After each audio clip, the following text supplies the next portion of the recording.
साजन घर।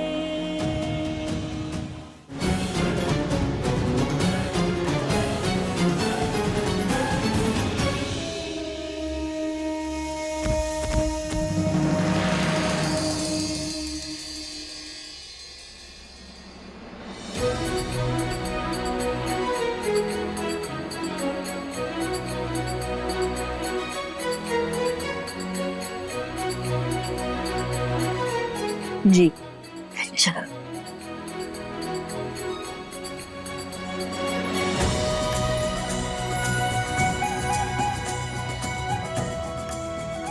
दादाजी सख्त जरूर है, पर उनकी सख्ती में भी सबकी भलाई है।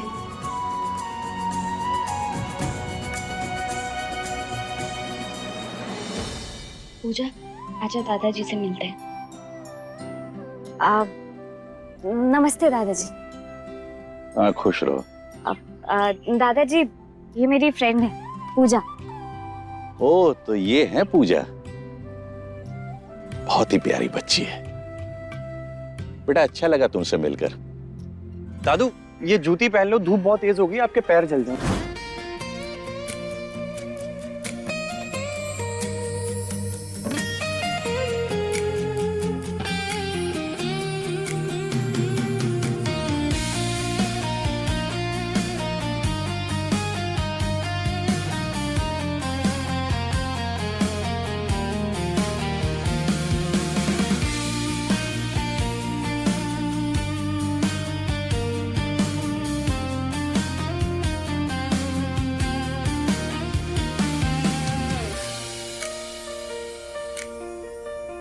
बेटा जानते हो एक बात, तुम लोग, एक बार अगर सर टकराए तो दुश्मनी होती है, इसलिए दूसरी बार सर टकराना जरूरी है। चलो जल्दी से दूसरी बार तुम लोग सर टकराओ, ताकि तुम्हारी दोस्ती की नई शुरुआत हो।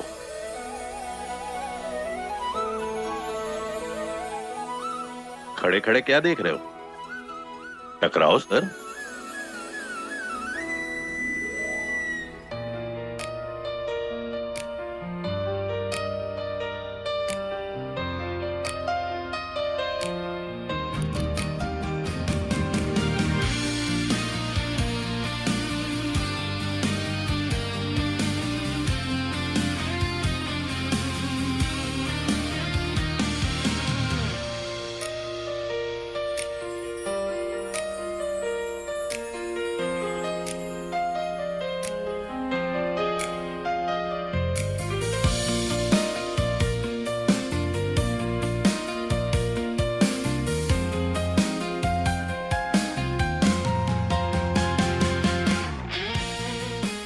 ये हुई ना बात, आज से तुम दोनों की दोस्ती पक्की।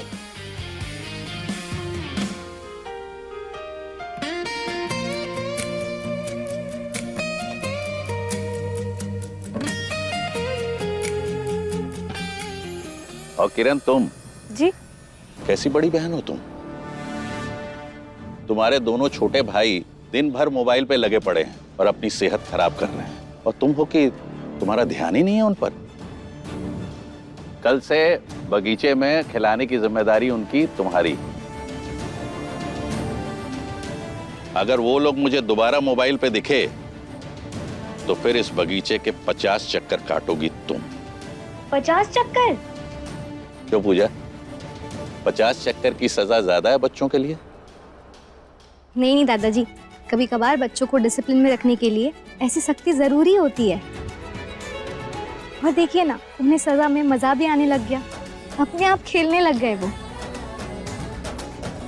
और जब तक बच्चों को चीजों की अहमियत ना सिखाई जाए, उनको उसकी कीमत नहीं पता चलती। सत्य वचन बेटा। क्यों किरण, तुम्हारा क्या ख्याल है? वही जो पूजा ने बोला, सेम टू सेम डिट्टो वही करना चाहिए दादाजी। बहुत बेइज्जती होगी मेरी इस घर में, और बर्दाश्त नहीं करूंगा। उनकी हिम्मत कैसे हुई मेरे बच्चों को सजा देने की? दामाद है हम इस घर के, कोई अरे गहरे नहीं कि जो कैसे भी कोई बर्ताव करेगा और हम सह लेंगे। हम अभी के अभी दुबई वापस जाएंगे। सुनिए ना जी, शादी का घर है, इस तरह से छोड़ के जाना ठीक नहीं लगेगा। दीदी के बारे में भी तो सोचिए। तुम्हारी दीदी के ससुर ने मेरे बच्चों को सजा देने से पहले कुछ सोचा जो मैं सोचूं? तुम भी अपना सामान बांधो, अपनी इज्जत से इससे ज्यादा समझौता नहीं कर सकता मैं।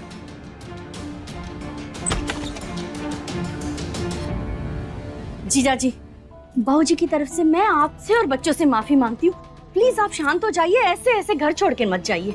शादी के घर में तो ऐसी छोटी मोटी अनबन होती रहती है ना, आप अपने दिल पे मत लीजिए प्लीज।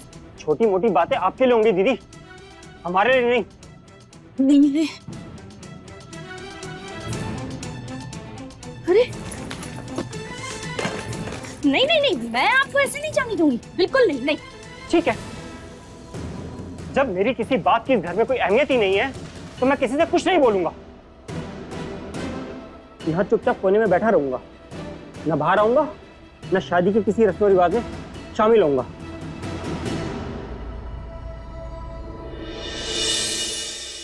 पता है माँ, लड़कियां तो अपने मायके में भी खाना बनाती है, पर यहाँ कैसे काम बोझ जैसा नहीं लगता।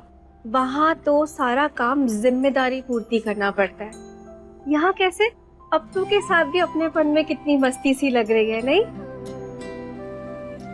यहाँ कैसे माँ हम सब एक साथ मिलकर काम कर रहे हैं। वहाँ पर तो मैं अकेली ही पिसती रहती हूँ, ना कोई साथी है, ना कोई संगी है, ना कोई बात करने वाला है। और ऊपर से इनकी आर्मी की जॉब, हर कुछ सालों के बाद तबादला हो जाता है। फिर से जिंदगी नए सिरे से शुरू करो, नए घर जाओ, नया घर बसाओ। यही जिंदगी होती है बेटा। ये तुम्हारे पिता का घर तो है नहीं जहाँ तेरी हर जिद पूरी हो जाए। बहू, पत्नी, माँ की जिम्मेदारी और फर्ज की चक्की में जब भी अपनों की हंसी खुशी के थोड़े से भी पल मिल जाए ना, तो उन्हें उसी वक्त बिना शिकवा किए जी लेना चाहिए, समझी?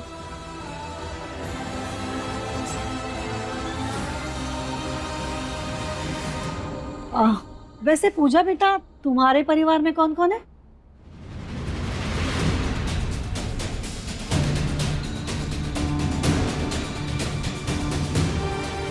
जी वो मेरे परिवार में कोई। दीदी,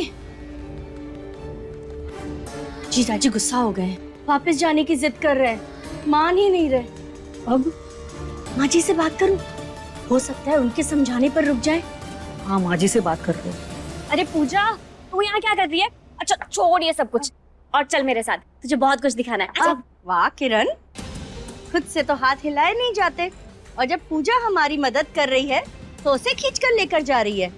अब नहीं नहीं किरण, पहले थोड़ी काम में मदद कर देती हूँ, फिर बाद में चलते हैं ना। अरे बेटा, तुम तो सीरियस हो गई, मैं मजाक कर रही हूँ। तुम किरण के साथ जाओ। अब खुश? चल आजा।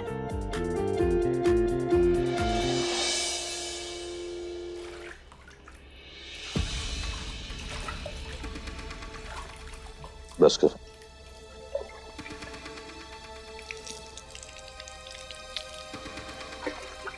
रोज का नाटक हो गया इस बिजली का। सूरज ढलता नहीं है कि इसका फड़फड़ाना शुरू हो जाता है। अरे कबीर, यहाँ आना। जी दादू। जाके देखो क्या हुआ इस बिजली के तार को, इसे ठीक कराओ। रोज फड़फड़ाता है ये ऐसे ही। जी मैं देखता हूँ। ठीक करवाओ इसे। जी। दीपक, तुम जाके सारे मेहमानों को बुलाओ, खाना तैयार हो गया। जी मैं बोल के आता हूँ। ये लीजिए।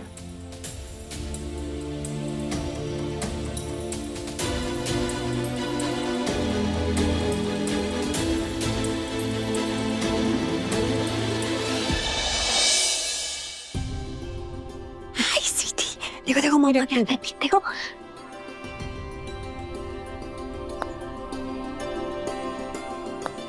किरण, ये सब क्या हो रहा है?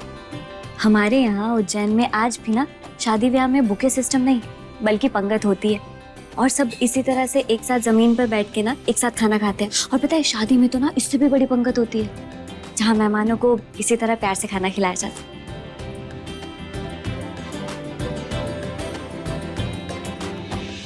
नमस्ते नमस्ते, आइए बैठिए बैठिए। अब अच्छा दादी, वो माँ और ताई जी कहाँ हैं?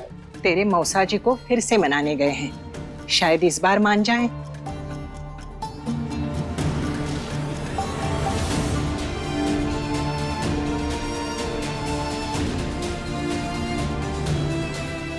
दामाद जी नहीं आ रहे, ना वो खुद आ रहे हैं और ना ही रेनू और बच्चों को भेज रहे हैं। जिद पे अड़े, उनके परिवार से कोई नहीं आएगा।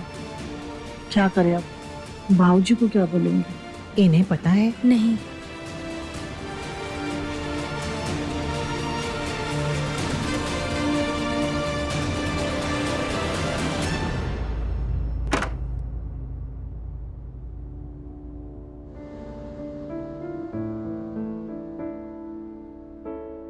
मौसी जी, क्या मैं अंदर आ सकती हूँ?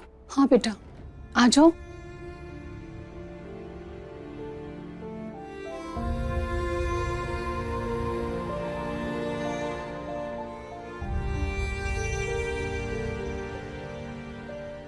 मौसा जी, मैं जानती हूँ कि मेरे यहाँ आने का ना कोई हक है ना फर्ज है।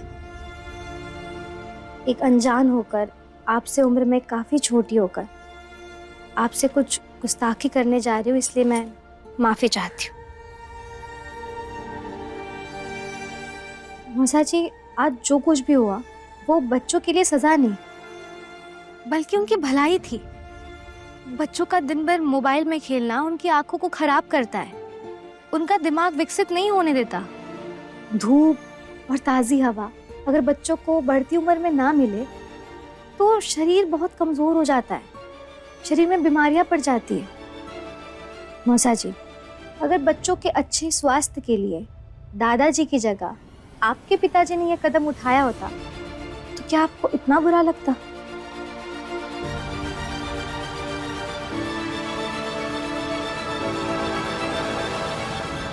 मौसा जी, दादाजी भी बच्चों से बहुत प्यार करते हैं, उन्हें अपना मानते हैं, इसलिए उन्हें अनुशासित करने की कोशिश कर रहे हैं। क्या आप भी दादाजी को अपने पिता स्वरूप मानकर इस बात को यही खत्म नहीं कर सकते? मौसा जी, जब तक आप बाहर खाना खाने नहीं आएंगे, परिवार का कोई सदस्य खाना नहीं खाएगा।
किरण, तुम्हारे मौसा जी का परिवार कहाँ है?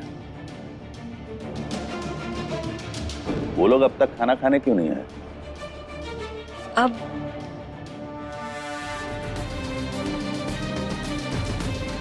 वो दादाजी, वो लोग नहीं आएंगे।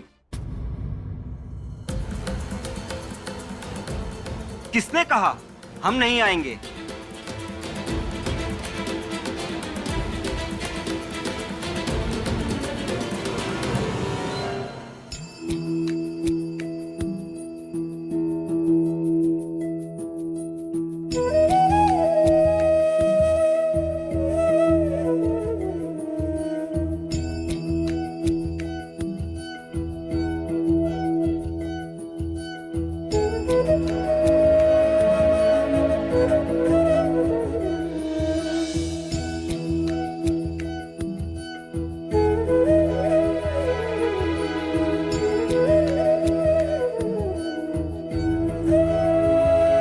इतना अच्छा खाना कैसे कोई छोड़ सकता है भला? इसकी तो खुशबू ही काफी थी हमें यहाँ तक लाने के लिए।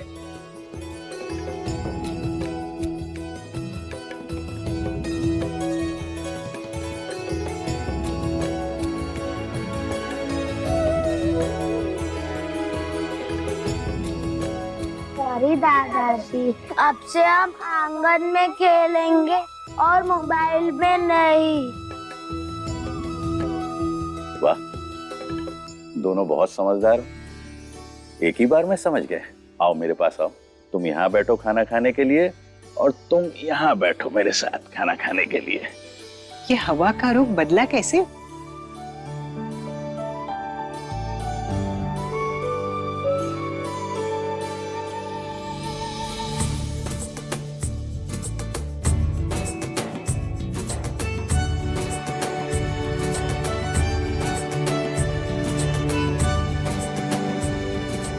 भाई वाह, इतना स्वादिष्ट खाना बनाने के लिए तो हमारी बेगम साहिबा को दोबारा जन्म लेना पड़ेगा।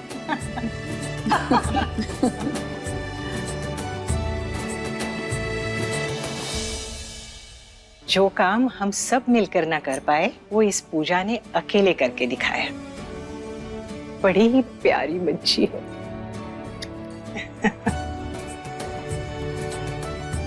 बस पूजा, इसी तरह सबका दिल जीतती रहो तुम, ताकि तुम्हें इस घर की बहू बनाने में किसी को कोई हिचक ना हो।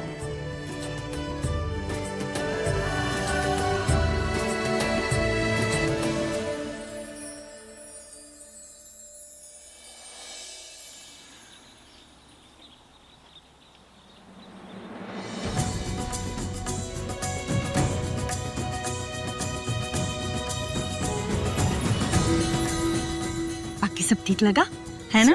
बहुत सुंदर लगा। अरे फूल, सिर्फ चौकी पे फूल। हाँ हाँ। रमेश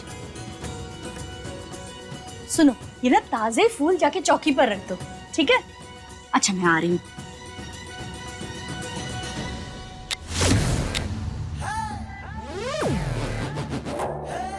ये पूजा कहाँ है? दिखाई नहीं दे रही। माँ जी बढ़िया सूख गई होंगी, मैं लेकर आती हूँ। जल्दी आना। हाँ हाँ हाँ। अरे रे, कहाँ?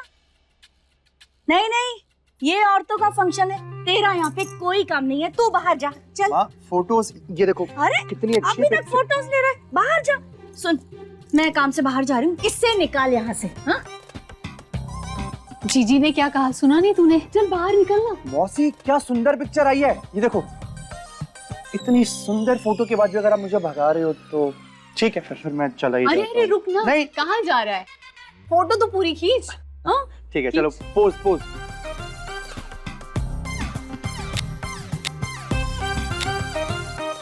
अरे ये अभी तक यही है, ये गया नहीं? छोटी, मैंने तुझे एक काम बोला था, तूने वो भी नहीं किया और बस खड़े खड़े फोटोज खिंचवा रही है। अरे जीजी, मैंने जानबूझकर इसे नहीं भेजा। अगर इसे मैं बाहर भेज देती तो ये फोटो कौन खींचता? ये फोटो नहीं, हमारा खजाना है, और कल को हम काजल की शादी ये फोटो देखकर ही तो याद करेंगे ना। बोलो। देखो वाह, टैलेंट है कि नहीं? बहुत अच्छी आई है। ठीक है बेटा, तू यहीं रुक, तुम भी कम नहीं हो। और खींच। हाँ थोड़ा लेफ्ट। चलो।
हमारे घर की पुरानी रीत है। दादी कहती है कि अन्न में ना दुआ होती है, इसलिए जो होने वाली दुल्हन है उसे ये अन्न का भंडार दिया जाता है ताकि उस पर ना अन्न देवता का आशीर्वाद बना रहे।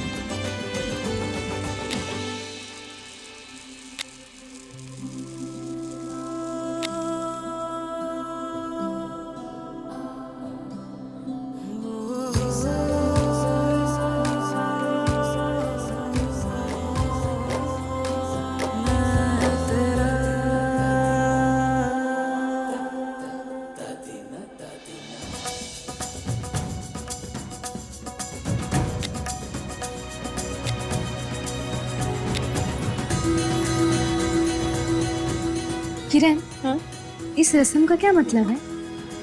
ये रस्म ना दुल्हन को खुश करने के लिए की जाती है ताकि जब वो अपने ससुराल जाए ना तो अपने मायके की यादों को याद करके उसके चेहरे पे एक हल्की सी मुस्कान आए।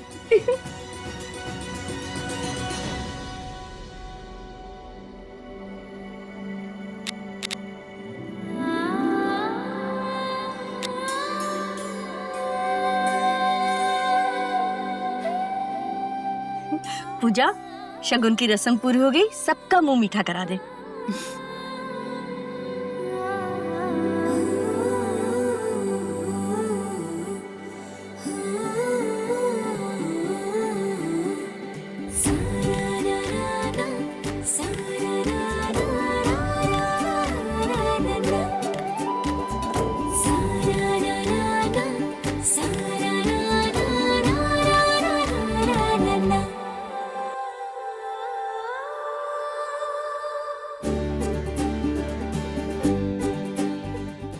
अरे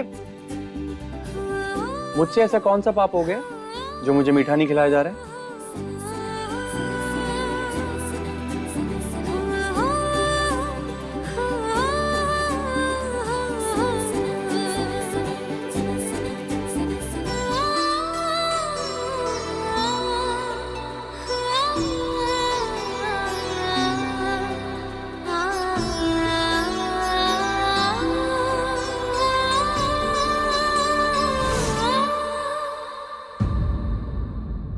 पूजा जी, ये गर्मा गर्म चाय ना जरा कबीर भैया को दे दीजिए, मैं बाकी लोग को दे के आता हूँ। हाँ, पकड़िए।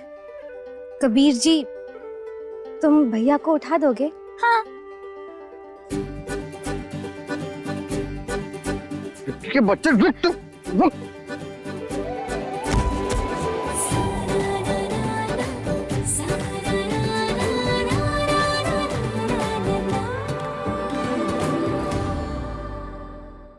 साजन घर सोमवार से शनिवार रात 9:30 बजे दंगल टीवी पर।